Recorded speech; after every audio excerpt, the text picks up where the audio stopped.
네, 이제 하나님의 전신갑주 일곱 번째 시간이고요. 첫 시간은 서론이었고, 우리가 이제 전신갑주 이제 6가지를 오늘까지 배우는 거죠. 그동안 배웠던 거 혹시 기억하십니까? 근데 잠깐이라도 기억나시기 위해서 진리의 허리띠, 그다음에 의의 호심경, 또 평안의 복음이 준비한 신발, 또 믿음의 방패, 그리고 지난주에 이제 구원의 투구 살펴봤고요. 이제 오늘 6번째 영적인 갑주는 이제 성령의 검입니다. 뭐 전쟁이 인류의 역사와 늘 함께하지만 지난 2000년 동안 전쟁의 양상이 엄청 변화됐죠. 이제 무기가 최신식으로 이제 개발되었기 때문입니다. 그래서 이제 요즘 전쟁은 예전에 우리 6.25 전쟁 때만 해도 전후방이 있었잖아요. 그래서 후방에 가면 안전하고 전방에 있으면 좀 위험하고 그랬는데 이제 현대전은 전후방의 의미가 전후방의 의미가 크게 의미가 없는 거죠. 왜냐하면 여기 멀리서도 적진을 향해서 무기를 쏠 수 있는 최첨단 무기들이 있기 때문입니다. 뭐 크루즈 미사일, 뭐 비행기 같은 건 스텔스기, 요사이는 또 드론을 통해서 조절해서 뭐 요인도 암살할 수 있고, 그래서 굳이 뭐 가지 않더라도 대면하지 않고 멀리서 이렇게 전쟁이 진행이 되는 것이죠. 그래서 요즘은 그냥 멀리 떨어져서 도화선에 불을 붙이고 그냥 멀리 떨어져 있으면 되는 그런 전쟁입니다. 그런데 이제 이 시대, 성경 시대, 로마 제국 이 시대는 전쟁은 그런 전쟁은 없죠. 가까이 붙어서 해야 하는 전쟁입니다. 눈과 눈을, 얼굴과 얼굴을 맞대고 눈과 눈을 마주 보고, 뭐 처음에는 좀 떨어져 있겠지만 전쟁이 심화되면 이제 같이 붙죠. 그래서 백병전, 6.25 전쟁에서도 보면 뭐 백병전, 고지전, 직접 맞닥뜨려서 칼로, 창으로 싸우는 전쟁이죠. 개인적으로 사람 대 사람으로 전쟁이 이루어졌습니다. 근데 이제 우리는 이제 이 시대도 마치 영적 전쟁을 현대전처럼 진행이 되기를 기대합니다. 마치 소파에 앉아서 리모컨 채널을 이렇게 돌리면은 쉽게 채널이 바뀌는 것처럼 우리의 죄 문제도 그렇게 이제 해치우기를 소원하죠. 그런데 불행하게도 우리 그리스도인들의 삶은 그런 식으로 돌아가지 않습니다. 우리는 이제 이런 걸 원하는 거죠. 하나님의 성령의 대륙간 탄도미사일을 주십시오. 성령의 드론을 주십시오. 성령의 휴대용 방공 미사일을 주십시오.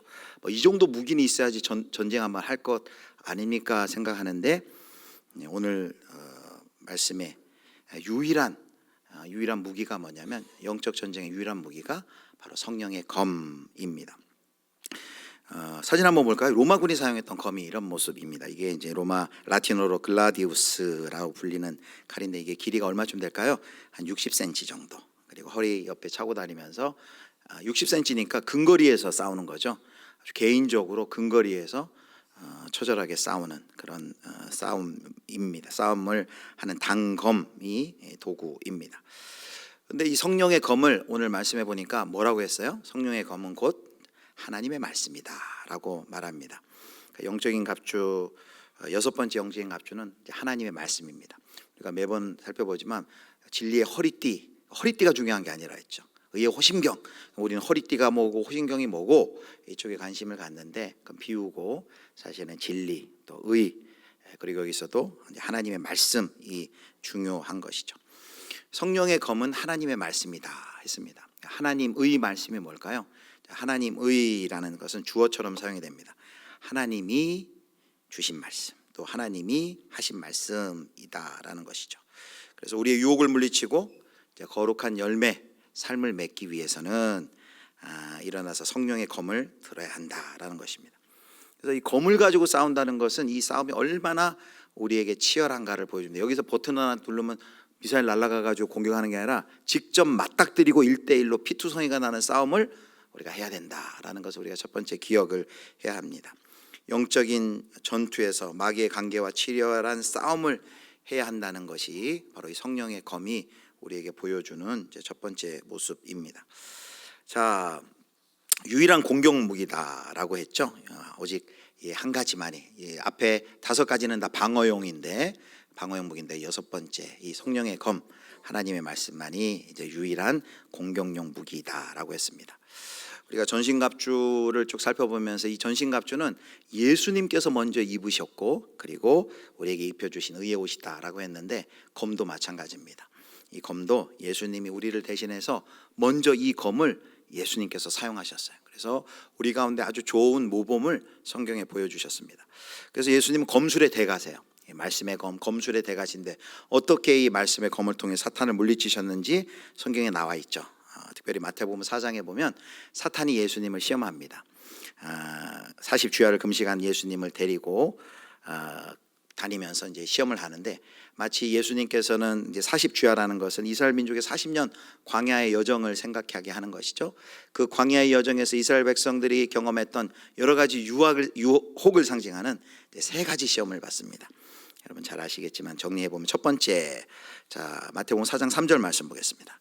같이 읽겠습니다. 시험하는 자가 예수께 나와서 이르되 내가 만일 하나님의 아들이거든 명하여 이 돌들로 떡덩이가 되게 하라. 돌들로 떡덩이가 되게 하라. 마치 광야 생활에 이스라엘 백성들이 음식이 부족하다고 불평했던 일을 떠올리게 하는 그런 시험입니다. 네 능력 있으면 돌들로 떡을 만들어 먹어라. 자, 두 번째 시험은 뭡니까? 예수님을 성전 꼭대기에 세우고 그리고 이렇게 얘기합니다. 4장 5절 보겠습니다. 4장 5절 보면 앞에 이르되 내가, 4장 6절입니다.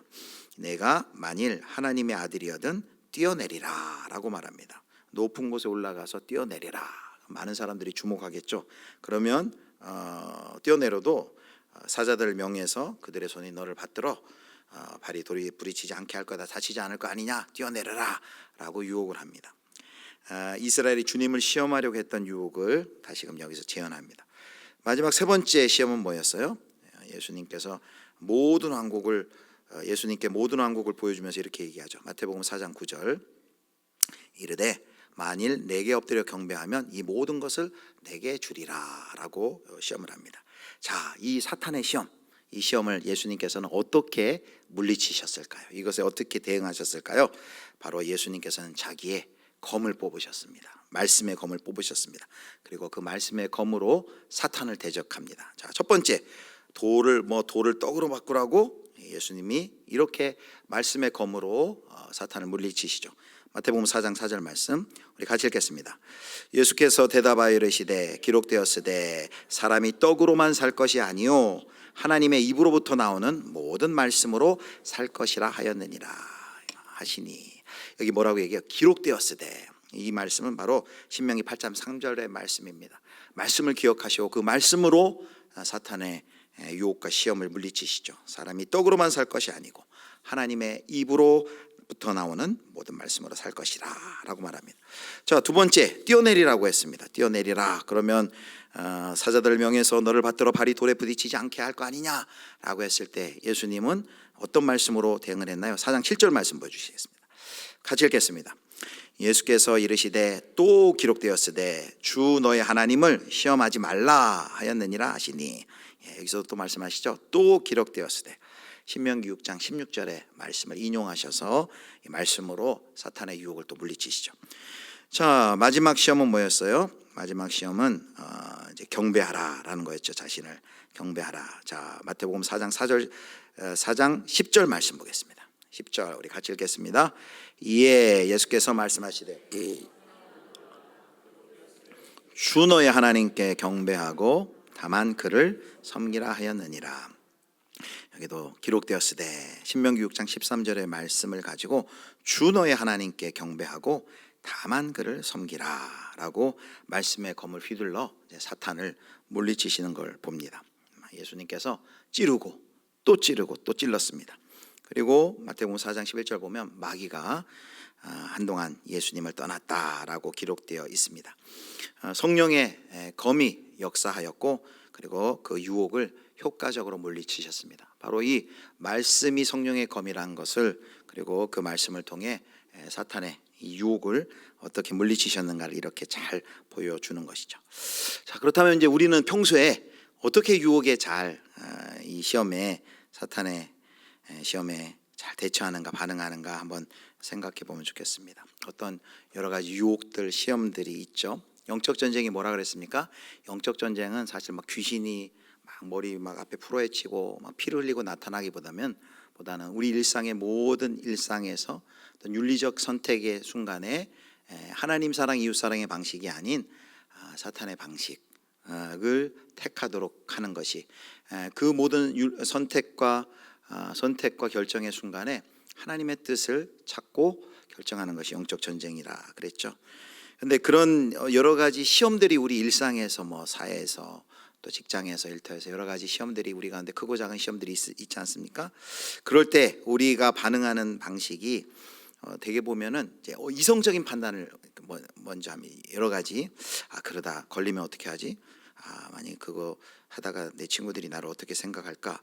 교회 성도들은 나를 어떻게 생각하겠어? 라는 어떤 우리가 말씀의 원리보다는 우리 인간의 생각으로 이제 주변의 반응, 뭐 이런 것들을 먼저 생각하는 것이죠. 그것은 마치 사탄을 검으로 상대하는 게 아니라 베개를 흔드는 것과 같다라고 비유를 할 수 있습니다. 사탄은 우리보다 더 싸움에 능하기 때문에 그런 빈 허점이 보일 때 사탄은 금방 공격을 하죠.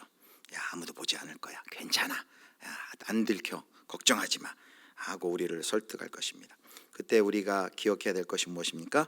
바로 하나님의 말씀을 우리가 기억하고 휘둘러야 된다는 것이죠. 꼭 여기 이제 예수님께서 말씀하신 대로 어떤 상황에 대해서 말씀이 딱 떠올라서 그렇게 하면 좋겠지만 그렇지 않아도 상관없습니다. 대부분의 많은 경우는 그 말씀이 우리 안에 형성된 어떤 가치관, 세계관을 통해서 이것이 하나님의 뜻인지 아닌지 우리가 분별해 나가는 방식이 더 많겠죠. 그러나 또 어떤 경우는 직접 우리 마음 가운데 그 말씀이 생생하게 울리는 경우도 있습니다. 술 취하지 말라 이는 방탕한 것이니 오직 성령으로 충만을 받으라. 청년이 무엇으로 그의 행실을 깨끗하게 하리까? 주의 말씀만 지킬 따름이니이다. 두려워하지 말라, 내가 너와 함께함이라 라고 어떤 그 상황에 맞는 말씀이 우리 가운데 떠올라 그 말씀이 우리를 사로잡아 그 말씀으로 유혹을 또 이기도록 하지요. 자, 그래서 우리에게 필요한 건 뭐냐면 이제 검술 훈련을 해야 됩니다. 검술 훈련. 만약에 검 집에만 꽂혀 있으면 어떻게 될까요? 아무 소용이 없겠죠. 하나님의 말씀이 이 말씀의 검을 뽑아가지고 이 검을 휘두르고 사용을 해야 한다는 것입니다. 유혹이 찾아올 때 그 말씀의 검을 휘두를 준비와 훈련이 되어 있어야 된다라는 것이죠. 그래서 우리가 하나님의 말씀을 들고 우리가 이제 훈련을 해야만 합니다. 자, 그런데 우리가 하나님의 말씀 훈련한다는 건 뭐예요? 우리가 지금 하고 있는 거죠. 말씀을 읽고 또 공부하고 암송하고 묵상하고 또 하나님은 뭘 좋아하시고 뭘 싫어하시고 무엇을 원하시는지 그 말씀이 의미하는 바가 뭔지 이것이 우리의 삶에 어떻게 적용돼야 될지 우리가 그 말씀을 우리가 연구합니다. 베레아 성도들처럼 그것을 연구하고 묵상하고 또 공부하고 또 무엇보다 순종해야 되겠죠. 그렇지 않으면 말씀이 필요한 순간에 이 말씀을 써먹을 수가 없는 것입니다. 평화로울 때 반복해서 검술을 훈련해야지 공격을 받았을 때 막상 준비가 안 돼 있으면 도무지 이 말씀의 검을 휘두를 수가 없는 것이죠. 시골에 사는 어떤 청년이 교회까지 한참 산길을 걸어가야만 했습니다. 낮에는 좀 괜찮은데 늦은 밤중에 교회를 다녀오려면 이제 등골이 오싹하는 거예요. 그 산길을 걸어가지고 이제 특별히 공동묘지를 지나서 이렇게 가야 하는데 그래가지고 근데 한날은 뭐가 나오는 것 같기도 하고 그러다가 막 뛰쳐가면 막 머리가 이렇게 솟는 느낌도 들고 그러다가 하루는 교회 가는데 정말 귀신이 나타난 거예요. 귀신이 깜짝 놀래가지고 걸음 하나 살려하고 막 달려가가지고 교회에 도착했어요. 그리고 예배를 드린 후에 목사님께 상담을 요청했대요. 그리고 목사님께 얘기했대요. 목사님, 제가 교회 오는데 여기 공동묘지 지나는데 귀신을 봤습니다. 어떻게 하면 좋겠습니까? 그러니까 목사님이 조언을 해주시는 거예요. 야, 놀라지 말고 다음부터는 귀신이 나타나면 어떻게 하라고요? 찬양을 크게 불러. 그러면 귀신이 떠나갈 거야. 찬양을 불러 하고 한 거예요. 그래서 이제 청년이 그래, 이제 귀신이 다시 나타나면 내가 찬양을 불러야지 하고 돌아가는 거예요. 그런데 돌아가서 밤중에 그 공동묘지를 또 지나가는데 정말 귀신이 또 나타난 거야. 귀신이 나타나니까 너무 허미백산에 놀래가지고 목사님이 찬양을 부르라 했으니까 찬양을 불러야지 하고 찬양을 부르라고 하는데 찬양이 생각이 안 나는 거예요. 찬양을 불러서 이 사탄을 이겨야 되는데 마찬가지예요. 말씀, 유혹이 오면은 말씀이 떠오르고 이 상황에 맞는 말씀의 원리로 어떻게 해야 되는지 떠오르고 적용을 해야 되는데 검술훈련이 안 되면은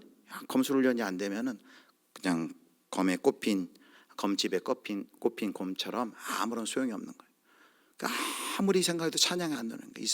지금 이 귀신이 앞에 왔는데 그러다가 번뜩 머릿속에 찬양 하나가 떠올랐대요. 그 찬양 무슨 찬양인 줄 아십니까? 당신은 사랑받기 위해 태어난 사람. 귀신이 그걸 듣고 눈물을 흘리면서 막 귀신이 또 그렇대요. 감사해요. 깨닫지 못했었는데 내가 얼마나 소중한 존재라는 걸. 찬양을 하려고 하는데 떠오르지 않으면 안 되잖아요. 말씀을 사용해야 되는데 말씀이 떠오르지 않아서 되겠습니까? 그래서 우리가 하나님의 말씀을 잘 훈련하는 검술 훈련을 해야 된다. 그리고 또 하나는 우리가 말씀을 안다는 것은 무엇입니까? 사탄이 우리에게 하는 유혹 중에 하나가 그 말씀을 계속 의심하게 만들죠. 아담과 하와 이후로 아담과 하와에게 정말 하나님이 그렇게 말씀하시더냐라고 의심을 불러일으키고 그래서 그 작전이 성공했죠. 그런데 예수님께도 똑같이 이 작전을 썼습니다. 하나님이 정말로 그렇게 말씀하시더냐? 그러나 예수님께는 성공하지 못했죠. 그래서 우리가 날마다 하나님의 말씀을 듣고 훈련이 우리에게 필요하고 특별히 하나님의 말씀에 의문을 제기하는 그 사탄의 그 시험도 우리가 이겨 나가면서 훈련을 해야 되겠죠. 그리고 이 검이 누구의 것인지를 기억해야 돼요. 여기 보면 검을 성령의 검이라 그랬죠. 성령의라는 것은 그것이 궁극적인 말씀의 저자가 누구인지를 알려주죠. 말씀의 저자는 성령님이고, 그래서 우리가 말씀을 훈련할 때 반드시 성령님께 우리에게 스승이 되어 주셔서 말씀을 잘 깨닫고 또 말씀을 조명해 주십시오라고 우리가 기도하며 그 말씀의 훈련을 해야 되겠죠. 바로 이 성령의 검은 대적을 이기는 무기입니다.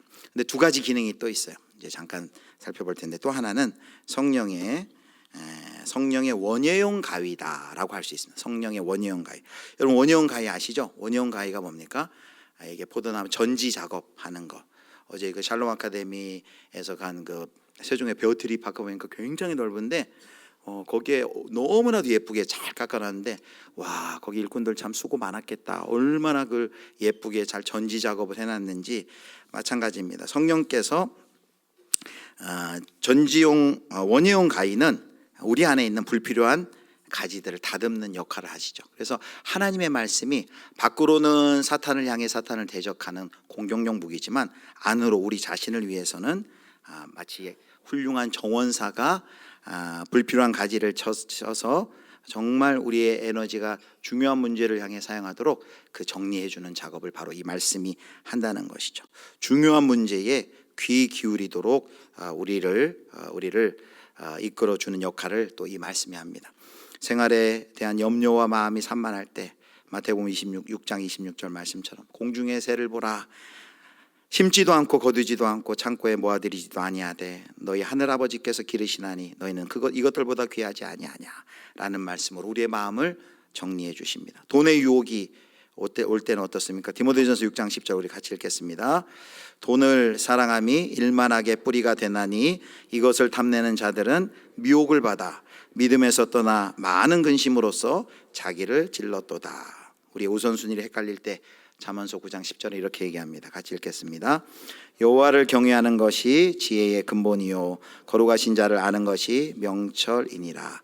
그래서 이 성령의 검 하나님의 말씀은 사탄의 유혹과 우리를 향한 공격을 우리가 효과적으로 우리가 맞서 공격할 수 있는 무기도 되지만 내적으로는 마치 원예용 가지처럼 우리의 불필요한 여러 가지 가지들을 다듬는 역할을 한다. 그리고 또 한 가지 역할이 성령의 수술의 칼을 역할을 합니다. 하나님의 말씀은 마치 수술칼과 같아요. 자, 히브리 4장 12절 13절 우리 같이 읽겠습니다. 하나님의 말씀은 살아있고 활력이 있어 좌우의 날선 어떤 검보다도 예리하여 혼과 영과 및 관절과 골수를 찔러 쪼개기까지 하며 또 마음의 생각과 뜻을 판단하나니. 자, 여기까지 12절만 먼저 보겠습니다. 자, 하나님의 말씀은 살아있고 활력이 있어 좌우의 날선 검에 비유하죠. 좌우의 날선 어떤 검보다도 예리하여 혼과 영과 및 관절과 골수를 찔러 쪼개기까지 한다. 그래서 검은 외부의 적을 상대하고 내부적으로 쓸모없는 가지를 쳐내면서 더불어서 수술칼과 같이 우리 내면에 잘라내버려야 하는 어떤 질병과 아픔을 잘라냅니다.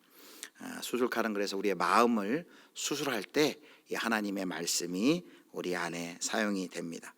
그래서 우리가 때로 이 말씀을 가지고 어떤 사람, 우리 상대방, 다른 사람에 대해서만 어떤 말씀을 기준을 제시하고 재빠르게 성경을 갖다 대는데, 그리고 성경의 장과 저를 인용하는데 실제 필요한 건 뭐예요? 그 말씀이 먼저 우리 안에, 그 말씀이 우리 안에 적용이 돼야 되는 것이죠.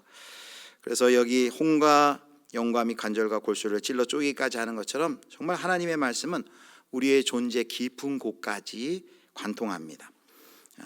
우리의 비밀스러운, 우리 영혼의 비밀스러운 영역까지 그 말씀이 드러냅니다. 우리의 마음의 생각과 동기까지도 다 드러냅니다. 그 말씀 앞에 우리가 숨을 수가 없어요. 숨을 수가 없습니다. 그래서 하나님의 말씀은 뭘 보여줘요? 우리의 모든 삶이 바로 하나님의 말씀, 하나님 앞에 노출되어 있다. 그렇게 우리가 살아가게 된다라는 것을 우리에게 상기시켜 줍니다. 하나님의 말씀, 우리의 마음의 동기, 생각을 드러내신다고 했죠. 우리의 모든 것을 아시고 우리의 모든 것을 다 보시고 계십니다. 자, 세 가지 말했죠. 하나님의 말씀의 역할. 첫 번째는 검, 두 번째는 원예용 가위, 세 번째는 수술칼로서 우리를 정결하게 하는 역할을 우리 가운데 합니다. 그래서 우리가 이것이 기도 제목 되었으면 좋겠습니다. 우리가 하나님의 말씀을 잘, 이 검술 훈련을 평시에 잘 훈련하여서 정말 전시에 싸워야 될 때 이 하나님의 검을 잘 도구로 사용할 수 있도록 도우시고, 특별히 검뿐만 아니라 내 안에 내면에 가지쳐져야 될 모든 부분을 가지치게 하는 원예용 가위로서, 또 내 안에 수술되고 도려져야 될 부분들은 온전히 수술시키는 수술 칼로서 우리를 정결하게 해주십시오라고 우리가 기도해야 될 것입니다. 오늘 마지막 결론은 디모데후서 3장 16절에서 17절 말씀으로 결론을 짓겠습니다. 하나님의 말씀이 어떤 역할을 합니까? 자, 16절 17절 말씀 같이 읽겠습니다. 모든 성경은 하나님의 감동으로 된 것으로 교훈과 책망과 바르게 함과 의로 교육하기에 유익하니, 이는 하나님의 사람으로 온전하게 하며 모든 선한 일을 행할 능력을 갖추게 하려 함이라. 아멘. 여기 하나님의 말씀에 네 가지 역할이 나오죠. 하나님의 감동으로 된 것으로 교훈, 책망, 바르게 함, 의로 교육하기에 유익함, 네 가지 역할을 하는데, 이것을 내비게이터에서 그림을 그려서 잘 표현했어요. 자, 그림 한번 보여주실까요? 우리 성경의 네 가지 역할. 교훈은 뭐예요? 걸어가야 할 길을 계속해서 보여주는 거예요. 어떤 방향을 향해 걸어가고 있어요. 그러다가 가야 할 길에서 어긋나 가지고 딴 길로 가요. 그때 필요한 것이 무엇입니까? 책망이 필요하죠. 어디서 길을 벗어났는지 하나님의 말씀이 책망하여서 벗어줍니다. 자, 그렇게 잘못된 길을 가는 그 사람에게 말씀으로 책망할 때 어떠한 역사가 일어나요? 바르게 함, 다시 바른 길로 돌아가는 방법을 이 말씀이 보여줍니다.